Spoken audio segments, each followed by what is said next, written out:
तो चलिए दोस्तों, आज के जो इस क्लास में हम लोग करेंगे क्लास 12 होम साइंस का मोस्ट इंपोर्टेंट ऑब्जेक्टिव क्वेश्चन का क्लास करेंगे, जो आपके फाइनल बोर्ड एग्जाम में बार बार पूछे जाते हैं। तो इसीलिए जितने भी स्टूडेंट अगर क्लास 12 का फाइनल बोर्ड एग्जाम 2024 में देना चाहते हैं, तो आप लोग जो है इस क्लास को भूल से भी मिस नहीं कीजिएगा दोस्तों, इन तक देख लीजिएगा और हर एक क्वेश्चन जो है आप सभी क्लास में ही याद करने की कोशिश जरूर कीजिएगा। ठीक है दोस्तों, तो चलिए हम लोग जो है क्लास को शुरू करते हैं, बिना टाइम वेस्ट किए चलते हैं दोस्तों फर्स्ट क्वेश्चन की तरफ। फर्स्ट क्वेश्चन क्या पूछा गया है, देखिए कि निम्न में कौन व्यक्तिगत स्वच्छता के अंतर्गत आता है। इनमें से कौन है जो व्यक्तिगत स्वच्छता के अंतर्गत आता है? क्या वो हाथ धोना, दांतों को ब्रश करना, या फिर नाखून काटना, या फिर इनमें से सभी? तो आप सभी को बता दे दोस्तों, इनमें से जो है व्यक्तिगत स्वच्छता के अंतर्गत जो आता है वो हाथ धोना, दांतों को ब्रश करना, नाखून काटना, ये तीनों आता है। तो इसीलिए इसका राइट आंसर जो होगा ऑप्शन नंबर डी, इनमें से सभी। नेक्स्ट क्वेश्चन दूसरा नंबर क्या पूछा गया है कि 1 ग्राम वसा में कितनी कैलोरी होती है। देखिए दोस्तों, यानी 1 ग्राम वसा में जो है कितनी कैलोरी होती है, तो आप सभी को याद रखना है 1 ग्राम फैट बराबर 9 कैलोरी होता है। ठीक है, इसका राइट आंसर जो होगा ऑप्शन नंबर डी होगा, भूलिएगा नहीं।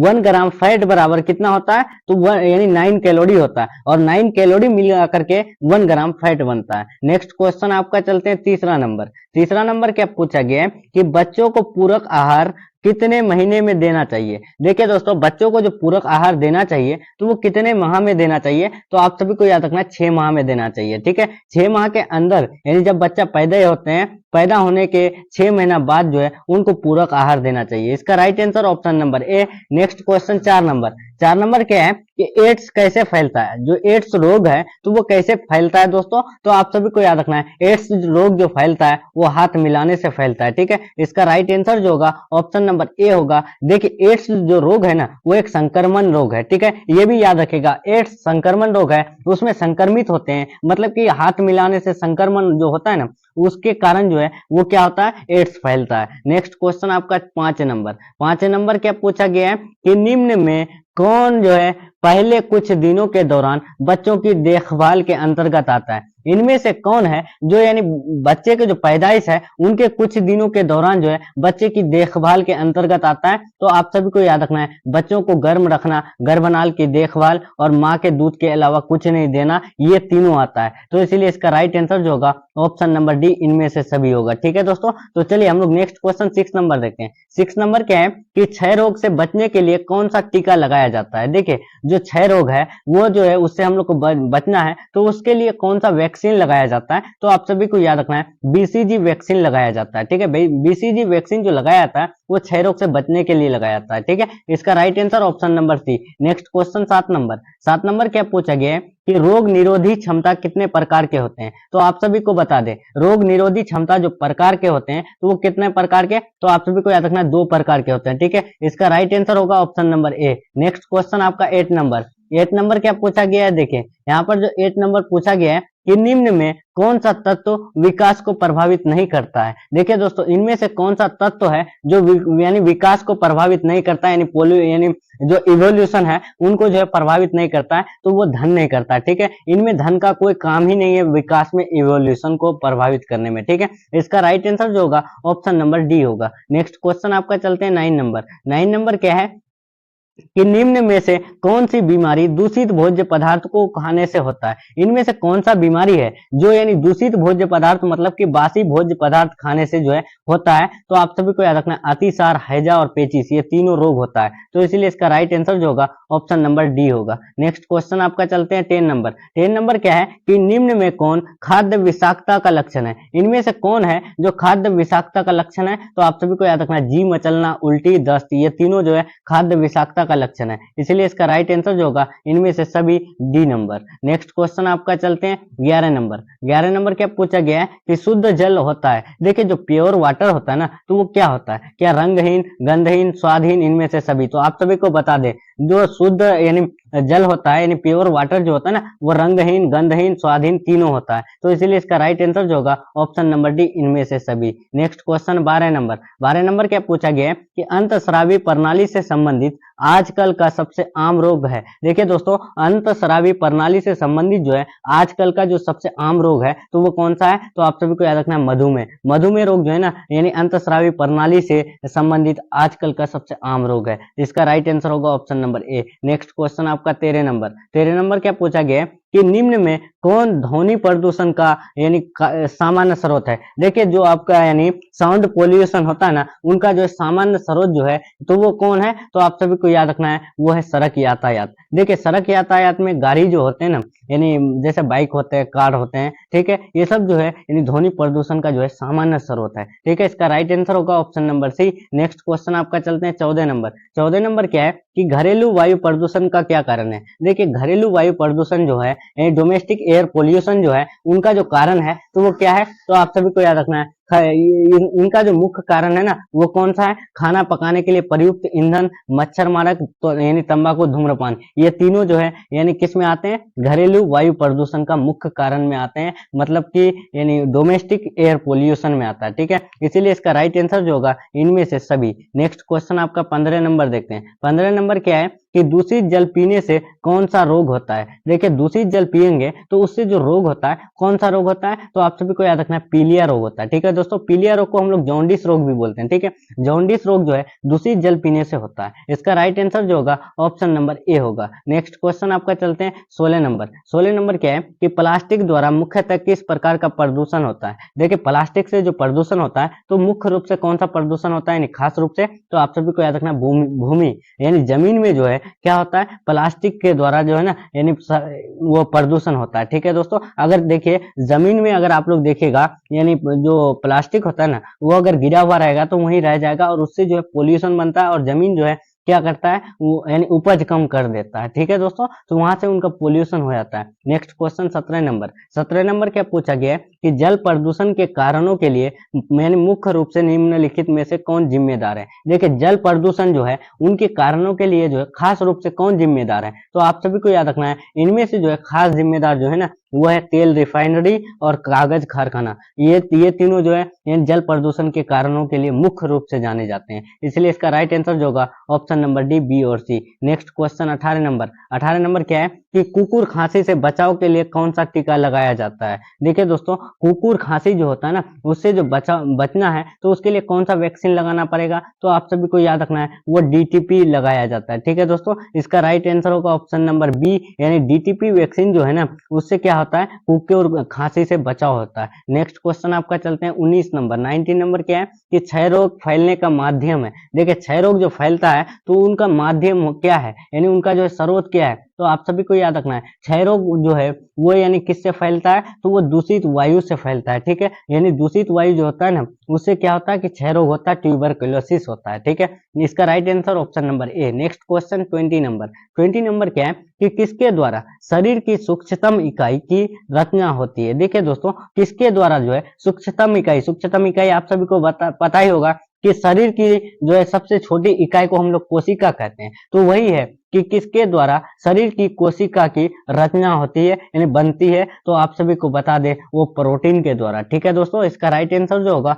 ऑप्शन नंबर बी होगा। Next question 21 number. 21 क्या पूछा गया है कि निम्न में कौन विशिष्ट बालकों का प्रकार नहीं है? तो इनमें से जो है विशिष्ट बालकों का जो प्रकार नहीं है ना, आप सभी को याद रखना है, वो है आर्थिक अक्षमता। ठीक है, इसका राइट आंसर जो होगा ऑप्शन नंबर ए होगा। आर्थिक अक्षमता जो है विशिष्ट बालकों का प्रकार नहीं है। शारीरिक अक्षमता, मानसिक अक्षमता, उसका सामाजिक क्षमता, ठीक है, ये जो है तीनों क्या है कि विशिष्ट बालकों का प्रकार है, लेकिन आर्थिक अक्षमता जो है वो यानी विशिष्ट बालकों का प्रकार नहीं है। Next question 22 number. 22 क्या है कि कौन सा रोग वायु द्वारा नहीं फैलता है? इनमें से कौन सा रोग है जो वायु द्वारा नहीं फैलता है? तो आप सभी को बता दें दोस्तों, उस रोग का नाम है हैजा। हैजा जो है वो किससे नहीं फैलता है? वायु से नहीं फैलता, एयर से नहीं फैलता। ठीक है, इसका राइट आंसर होगा ऑप्शन नंबर बी। और खसरा, सर्दी और क्षय रोग, ये तीनों जो है यानी वायु द्वारा होता है। Next question 23 number. 23 क्या है कि संवेदात्मक विकास कितने प्रकार के होते हैं। देखिए दोस्तों, संवेदात्मक जो विकास है वो कितने प्रकार के होते हैं, तो आप सभी को याद रखना है 2 प्रकार के होते हैं। ठीक है, इसका राइट आंसर जो होगा ऑप्शन नंबर बी होगा। नेक्स्ट क्वेश्चन देखते हैं 24 नंबर। 24 क्या है कि खसरे का टीका कब लगाया जाता है। देखिए, खसरा जब होता है तो वो जो है यानी जो लगाया जाता है टीका, वैक्सीन, तो वो कब लगाया जाता है, तो आप सभी को याद रखना है खसरे का टीका 9 महीना पर लगाया जाता है। ठीक है, इसका राइट आंसर जो होगा ऑप्शन नंबर बी होगा। नेक्स्ट क्वेश्चन आपका चलते हैं दोस्तों 25 नंबर। 25 क्या है कि रोग फैलाने वाले जीवाणुओं से मुक्त करने हेतु तो निम्न में से कौन सा घोल का प्रयोग करना चाहिए। देखिए दोस्तों, रोग फैलने वाले जो बैक्टीरिया होते हैं, जीवाणु होते हैं, उससे अब हम लोग को छुटकारा पाना है। तो छुटकारा पाने के लिए जो है कौन सा घोल हम लोग जो है प्रयोग करेंगे, उपयोग करेंगे, यूज करेंगे, तो आप सभी को याद रखना है वो करेंगे हम लोग चीनी का घोल का। ठीक है, चीनी का घोल का हम लोग प्रयोग करके बैक्टीरिया से मुक्त हो सकते हैं। ठीक है, इसका राइट आंसर होगा option number D. Next question आपका चलते हैं 26 नंबर। डीटीपी का पहला टीका कब लगता है। देखिए, जो डीटीपी का पहला टीका लगता है तो वो कब लगता है, तो आप सभी को याद रखना है डीटीपी का पहला टीका यानी 1 मास पर लगता है, मतलब 1 मंथ पर लगता है। ठीक है,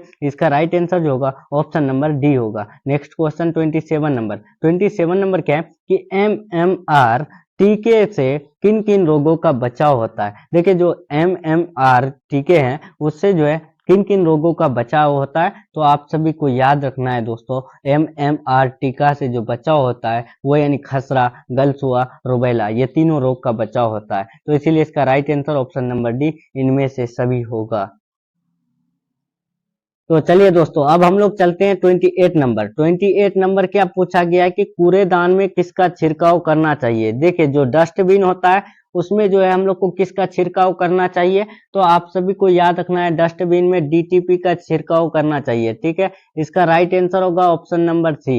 नेक्स्ट क्वेश्चन आपका चलते हैं 29 नंबर। 29 क्या है कि मानसिक न्यूनता कितने प्रकार के होते हैं। मानसिक न्यूनता जो होते हैं वो कितने प्रकार के होते हैं, तो आप सभी को याद रखना है मानसिक न्यूनता जो प्रकार के होते हैं वो 3 प्रकार के होते हैं। ठीक है, इसका राइट आंसर होगा option number C. Next question 30 number कि संक्रामक रोग से तात्पर्य है। देखिए दोस्तों, संक्रामक रोग से जो तात्पर्य है वो क्या है, तो आप सभी को बता दें कि संक्रमित जो रोग होते हैं ना वो क्या होते हैं, तो वो संक्रमण होने से यानी वो जो है आपके जो है क्या होता है, एक व्यक्ति से दूसरे व्यक्ति को लग जाता है या फिर चले जाता है। ठीक है दोस्तों, संक्रमण का मतलब ही है कि संक्रमित हो जाना। ठीक है, तो इसका राइट आंसर क्या होगा, ऑप्शन नंबर सी होगा। नेक्स्ट क्वेश्चन आपका चलते हैं 31 नंबर। 31 क्या है कि विटामिन सी की कमी से कौन सी बीमारी होती है। देखिए, विटामिन सी से जो बीमारी होती है वो कौन सी बीमारी होती है, तो आप सभी को बता दें विटामिन सी से जो बीमारी होती है, तो आप सभी को बता दें दोस्तों उनसे जो बीमारी होती है वो अस्कर्वी होती है। ठीक है, विटामिन सी से अस्कर्वी होती है, और विटामिन ए से जो होती है वो रतौंधी होती है, और बेरी बेरी जो होता है वो यानी विटामिन बी से होता है। ठीक है, तो इसका राइट आंसर जो होगा ऑप्शन नंबर बी अस्कर्वी होगा। नेक्स्ट क्वेश्चन आपका चलते हैं 32 नंबर। 32 क्या पूछा गया है कि ऊर्जा प्राप्ति का मुख्य स्रोत है। देखिए, ऊर्जा जब हम लोग प्राप्त करेंगे तो उसके लिए जो है खास स्रोत है, तो वो कौन सा खास स्रोत है, तो आप सभी को याद रखना है वो कार्बोहाइड्रेट है। ठीक है, कार्बोहाइड्रेट जो है ऊर्जा प्राप्ति का मुख्य स्रोत है। इसका राइट आंसर होगा option number B. Next question 33 number. 33 क्या पूछा गया है कि पेचिश से पीड़ित बच्चों को दिया जाना चाहिए। देखिए, जो यानी बच्चा है उनको पेचिश से अगर रोग हो जाता है तो उनको उनसे बचने के लिए हम लोग को क्या देना चाहिए, तो आप सभी को बता दें पेचिश से पीड़ित बच्चों को जो दिया जाना चाहिए तो वो जो है यानी नमक एवं चीनी युक्त घोल देना चाहिए। ठीक है, नमक और जो चीनी होता है उनका घोल देंगे तो उससे जो है पेचिश रोग से बचाव होता है। ठीक है, तो इसका right answer option number D. Next question 34 number. 34 number क्या है कि निम्नलिखित में से कौन सा पोषणहीनता से संबंधित रोग है। देखिए, इनमें से कौन है जो पोषणहीनता से संबंधित रोग है, क्या इन्फ्लुएंजा यानी ब्रोंकाइटिस, एनीमिया, मलेरिया, तो आप सभी को बता दें इनमें से जो है पोषणहीनता से संबंधित जो रोग है तो वो यानी एनीमिया है। ठीक है, इसका राइट आंसर होगा option number C. Next question 35 number. 35 क्या पूछा गया है कि विकासात्मक मनोविज्ञान लाभदायक है। देखिए, विकासात्मक मनोविज्ञान जो लाभदायक है तो वो किसके लिए लाभदायक है यानी हेल्पफुल है, तो आप सभी को बता दें कि विकासात्मक मनोविज्ञान जो लाभदायक है ना तो वो जो है यानी बच्चों के लिए, अभिभावकों के लिए, शिक्षकों के लिए। ठीक है, इसका राइट आंसर होगा इन सभी के लिए। नेक्स्ट क्वेश्चन आपका चलते हैं 36 नंबर। 36 क्या है कि संतुलित आहार ना ग्रहण करने से क्या प्रभाव पड़ता है। देखिए, संतुलित आहार अगर हम लोग ग्रहण नहीं करेंगे तो उनसे हम लोग का क्या प्रभाव पड़ेगा, यानी उनसे जो क्या हानि होगा, तो आप सभी को बता दें संतुलित आहार ना ग्रहण करने से हमें जो प्रभाव यानी उन्हें हमें जो प्रभाव पड़ता है वो भार में कमी, शारीरिक प्रभाव की चिंता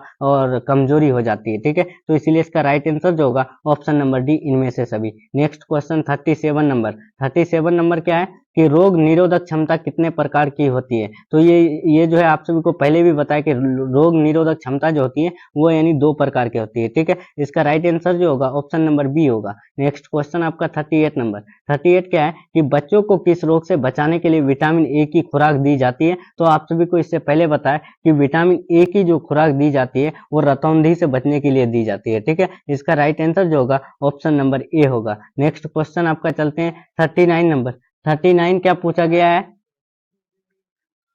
39 नंबर क्या पूछा गया, देखिए कि बच्चों को पोलियो और डीपीटी का बूस्टर डोज किस आयु में दिया जाता है। देखिए दोस्तों, यहाँ डीपीटी नहीं है, यहाँ डीटीपी होगा। यानी बच्चों को जो है जॉन्डिस रोग और डीटीपी से बचने के लिए जो है कौन सा डोज दिया, यानी किस आयु में जो है डोज दिया जाता है, यानी कौन से उनका जो ईयर रहता है। तो आप सभी को बता दें उनको जो दिया जाता है ना वो जो है यानी 0 से 3 माह, यानी जो बच्चे होते हैं वो अगर 0 से 3 माह के अंतर्गत आते हैं तो उनको जो है पोलियो और डीटीपी यानी का जो है पोलियो को जॉन्डिस नहीं बोलते हैं, वो पोलियो रोग होता है। जॉन्डिस रोग को हम लोग पीलिया बोलते हैं। ठीक है, यानी पोलियो और डीटीपी का जो बूस्टर डोज दिया जाता है वो 0 से 3 माह में दिया जाता है। ठीक है, इसका right answer option number C. Next question 40 क्या है कि भोजन में किसकी कमी से माँ और शिशु दोनों को गलगंट और घेंगा रोग होने की संभावना रहती है। देखिए भोजन में यानी किसकी कमी, भोजन में जो है किसकी कमी रहेगी जिससे जो है माँ और बच्चों दोनों को जो है गलगंट और घेंगा रोग होने की संभावना होगी। तो आप सभी को बता दें वो जो है आयोडीन की कमी होगी। तो उनसे क्या होगा कि भोजन में अगर आयोडीन की कमी होगी तो उससे माँ और शिशु जो है दोनों को गलगंट और घेंगा रोग होने की संभावना होगी। नेक्स्ट क्वेश्चन 41 क्या पूछा गया है कि स्वच्छता के किस कार्य के लिए जल की अधिकतम आवश्यकता होती है।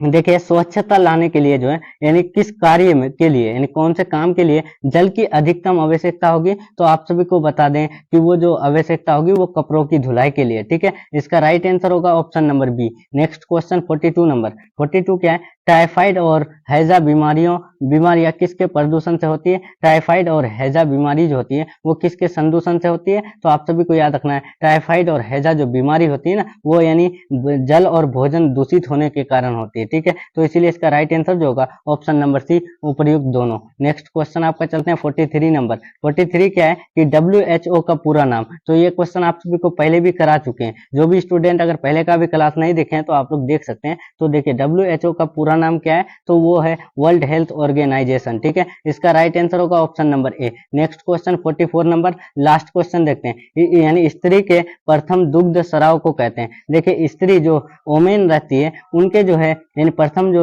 यानी दुग्ध स्राव है यानी दूध के जो स्राव है उनको हम लोग क्या कहते हैं। तो आप सभी को याद रखना है वोलस्ट्रम कहते हैं। ठीक है, इसका राइट आंसर जो होगा ऑप्शन नंबर बी होगा। तो चलिए दोस्तों हम लोग का जो है यहाँ यानी होम साइंस का टॉप 44 VBI ऑब्जेक्टिव क्वेश्चन का क्लास यहीं तक रहने वाला है। तो जो भी स्टूडेंट को अगर क्लास अच्छा लगा है तो वीडियो को लाइक करके अपने दोस्तों में शेयर करने की कोशिश जरूर कीजिएगा। और जितने भी स्टूडेंट को अगर PDF चाहिए तो आप लोग टेलीग्राम चैनल जरूर ज्वाइन हो जाइएगा। ठीक है दोस्तों, तो चलिए हम लोग मिलते हैं नेक्स्ट क्लास में नेक्स्ट टॉपिक के साथ।